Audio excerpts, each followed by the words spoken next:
الحمد لله حمدا كثيرا طيبا مباركا فيه، حمدا يوافي نعمه ويكافئ مزيده. أشهد أن لا إله إلا الله وحده لا شريك له، وأشهد أن سيدنا ونبينا وعظيمنا محمدا عبده ورسوله. اللهم صل وسلم على سيدنا محمد وعلى آل سيدنا محمد مفتاح باب رحمة الله عدد ما في علم الله، صلاة وسلاما دائمين بدوام ملك الله وعلى آله وصحبه ومن والاه. أما بعد فيا عباد الله، أوصيكم ونفسي بتقوى الله. يا أيها الذين آمنوا اتقوا الله حق تقاته ولا تموتن إلا وأنتم مسلمون. Ma'asyiral muslimin wa zumratal mu'minin, sidang Jumat rahimakumullah. Alhamdulillah wa syukurillah, segala puji dan puja syukur kehadirat Allah. Salawat salam tak lupa kita persembahkan kepada junjungan kita baginda Nabi besar Muhammad sallallahu alaihi wasallam, keluarga, sahabat dan pengikut-pengikut setianya.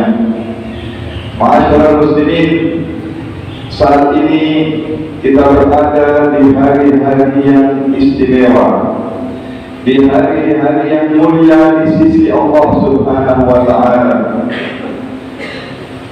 10 hari pertama di bulan Dzulhijjah sangat agung di sisi Allah Subhanahu wa Ta'ala, sampai disabdakan oleh baginda Rasulullah sallallahu alaihi wasallam, "Ma min ayyamin al-amalu shalihu fiha ahabbu ila Allah." Tidak ada hari yang istimewa, tidak ada hari-hari yang mulia seperti 10 hari pertama di bulan Dzulhijjah, di mana amal saleh sangat dicintai oleh Allah Subhanahu wa Ta'ala. Mengerjakan amal saleh di 10 hari pertama ini sangat-sangat diagungkan, dimuliakan, dilipat gandakan, dan sangat ditunggu oleh Allah Subhanahu wa Ta'ala dari hamba-hambanya. Sampai sahabat bertanya, apakah amal saleh dari Allah cintai daripada berjihad?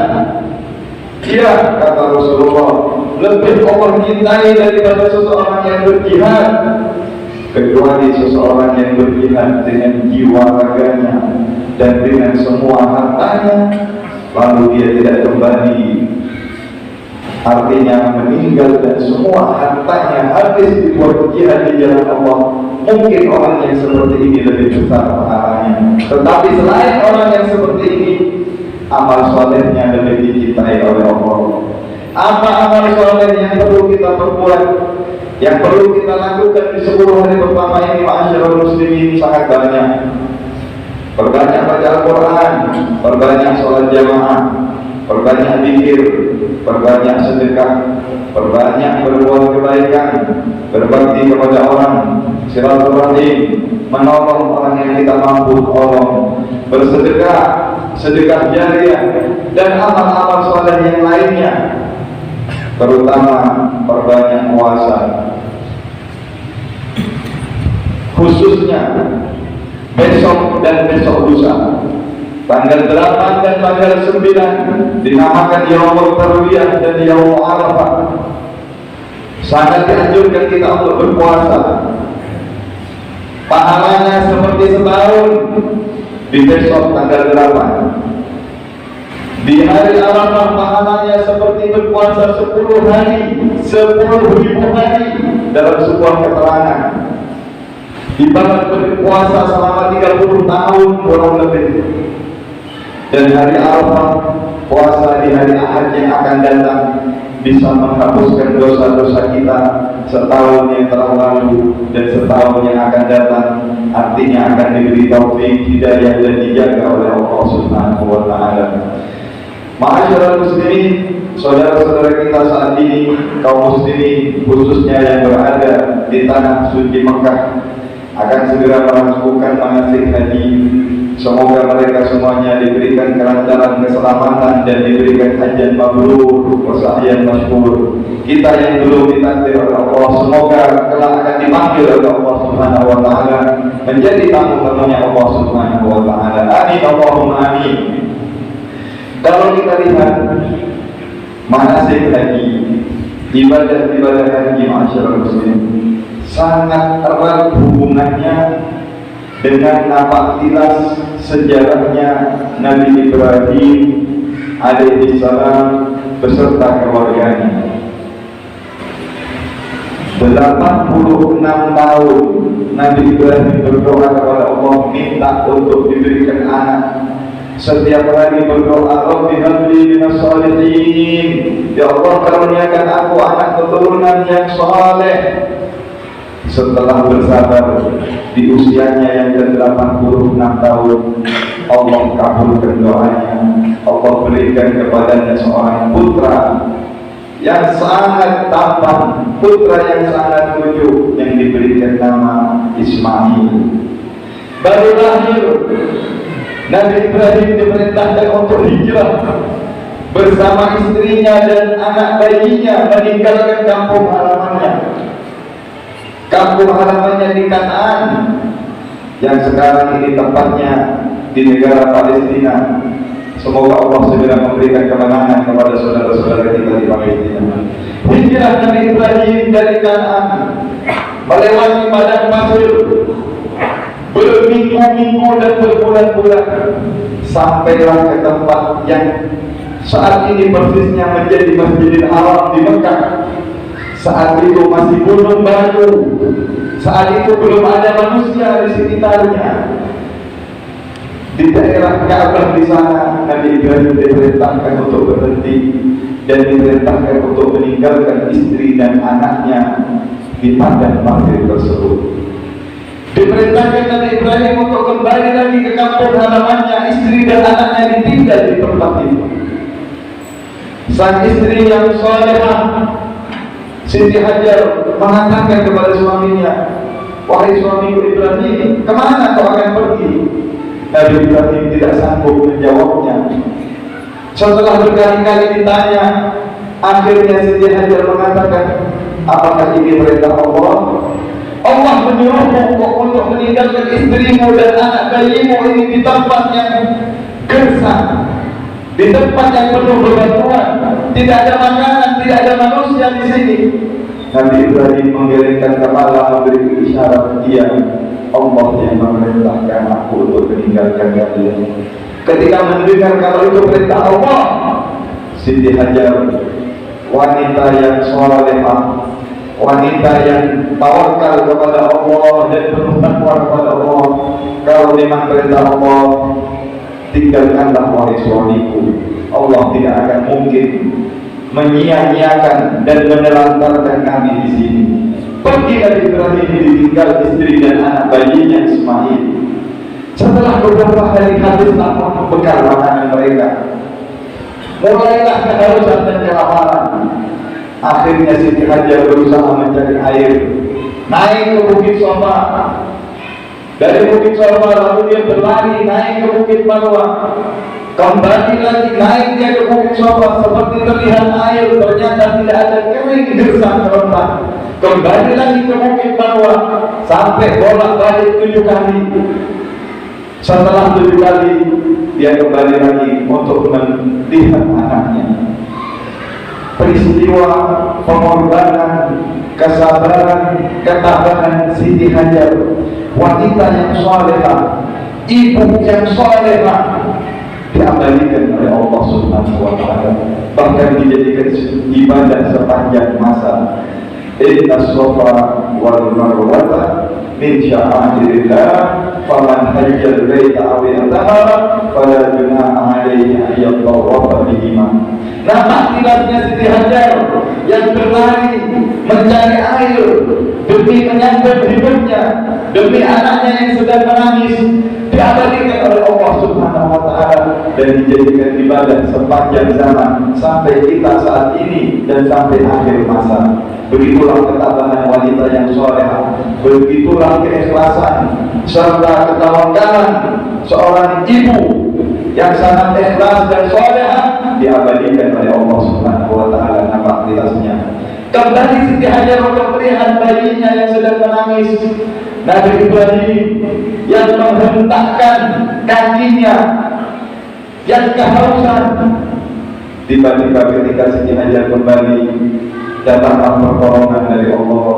Dari kulit kaki Nabi Ismail, Allah keluarkan mata air yang sampai saat ini pun mata air tersebut kita nikmati dan seluruh manusia menikmatinya. Keluarlah sumber air Zam-Zam. Siti Hajar mengambil batu, mengelilingi sumber tersebut dengan batu sambil mengatakan Zam-Zam, Zam-Zam, Zam-Zam, yang artinya berkumpullah air, sampai akhirnya minum, hilanglah dahaga mereka. Meminumkan anaknya dengan air tersebut, dan sampai detik ini mukjizat tersebut masih dinikmati oleh seluruh manusia. Bahkan merupakan oleh haji yang paling spesial. Setiap jemaah yang datang ke Mekah pasti akan membawa air yang namanya air Zam-Zam, karena merupakan sebagai syifa, merupakan sebagai makanan, kesehatan, dan banyak keberkahan di dalam air tersebut. Setelah sekian tahun Nabi Ibrahim tidak pulang, lalu ketika sang anak ini sudah mulai tumbuh menjadi dewasa, Nabi Ibrahim diperintahkan kembali oleh Allah untuk melihat anak dan istrinya. Datang dari Kanaan untuk melihat anak dan istrinya. Setelah datang ke Mekah, ternyata dijumpai istri dan anaknya masih hidup dan sehat. Istri dan anaknya masih berada dalam keadaan yang baik, karena sudah mulai mempunyai tetangga-tetangga, mulai hidup bersama, dan mulai Mekah dihuni oleh beberapa kabilah-kabilah yang berasal dari sekitar sana. Baru bertemu dengan putranya yang dirindukan, baru bertemu dengan keluarganya yang lama ditinggal.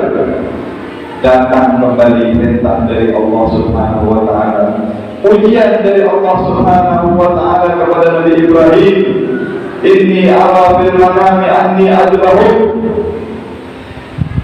Diperintahkan oleh Allah untuk mengorbankan anak laki-lakinya yang dicintainya, anak laki-laki yang dia tunggu bertahun-tahun.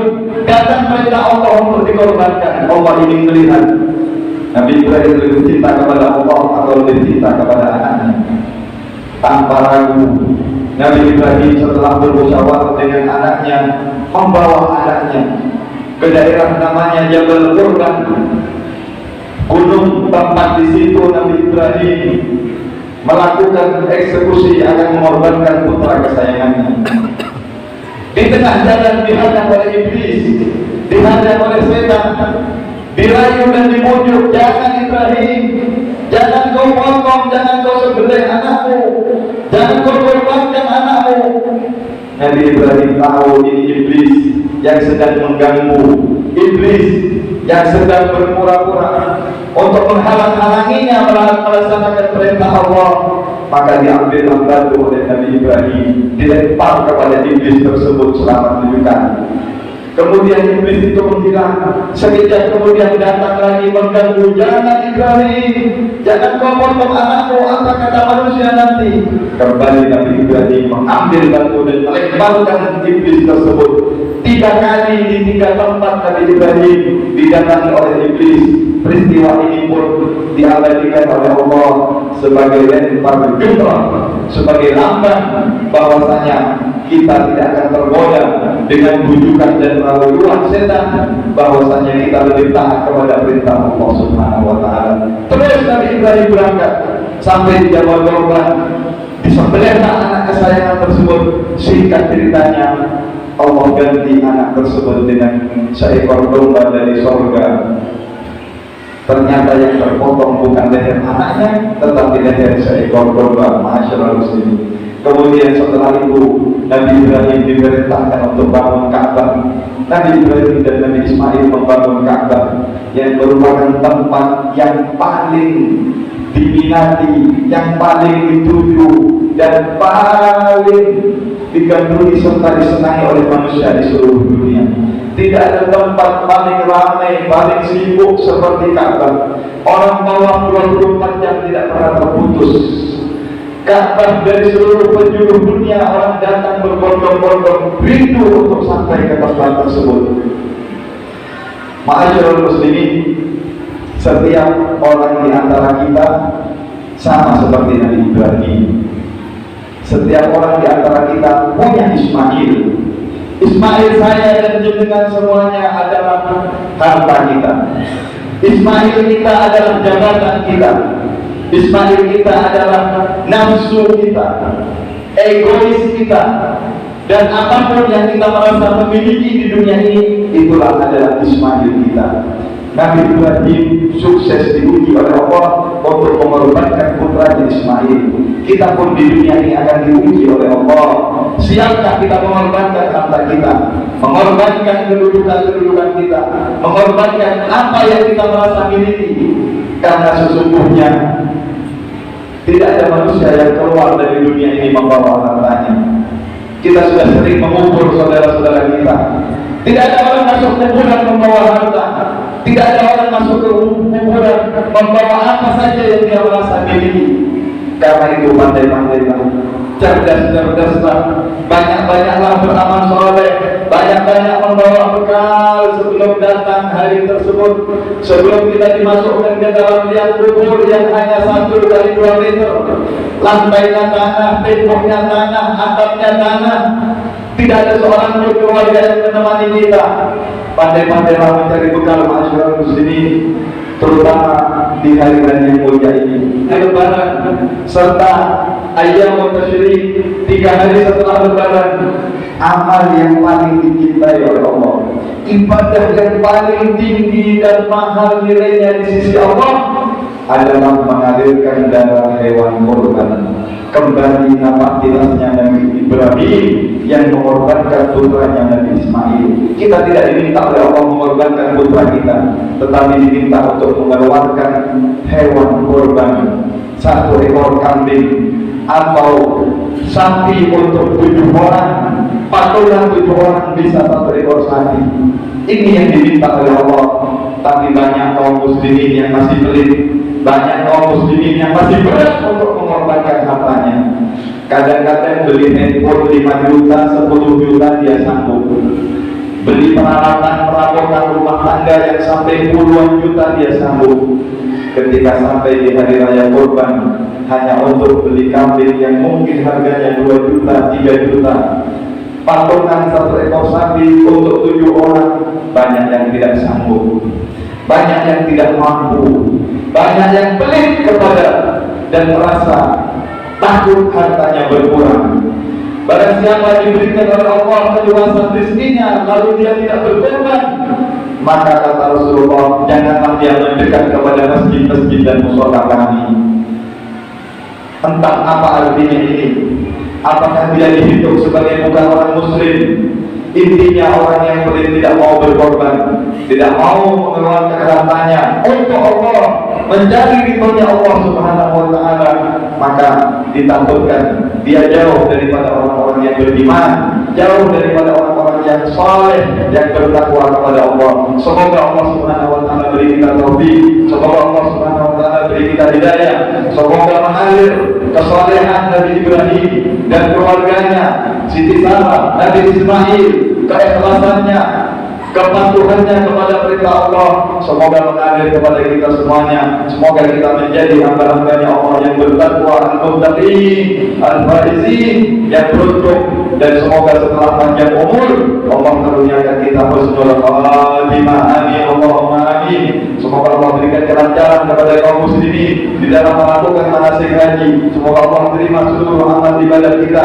Semoga mereka semuanya bisa kembali ke kampung halamannya, bisa kembali ke rumahnya masing-masing, membawa hajat mabrur dalam keadaan sehat walafiat dan diberi keselamatan oleh Allah Subhanahu wa ta'ala. Semoga Allah tolong kaum muslimin, semoga Allah berikan kemenangan kepada kaum muslimin khususnya di Palestina dan di seluruh negeri muslimin. Amin, amin, amin ya rabbal alamin. Inna hasanal kalam kalam Allahil malikil alam أعوذ بالله من الشيطان الرجيم بسم الله الرحمن الرحيم وعصر إن الإنسان لفي خسر إلا الذين آمنوا وعملوا الصالحات وتواصوا بالحق وتواصوا بالصبر بارك الله لي ولكم في القرآن العظيم ونفعني وإياكم بما فيه من الآيات والذكر الحكيم وتقبل مني ومنكم تلاوته إنه هو السميع العليم فاستغفروه إنه هو الغفور الرحيم.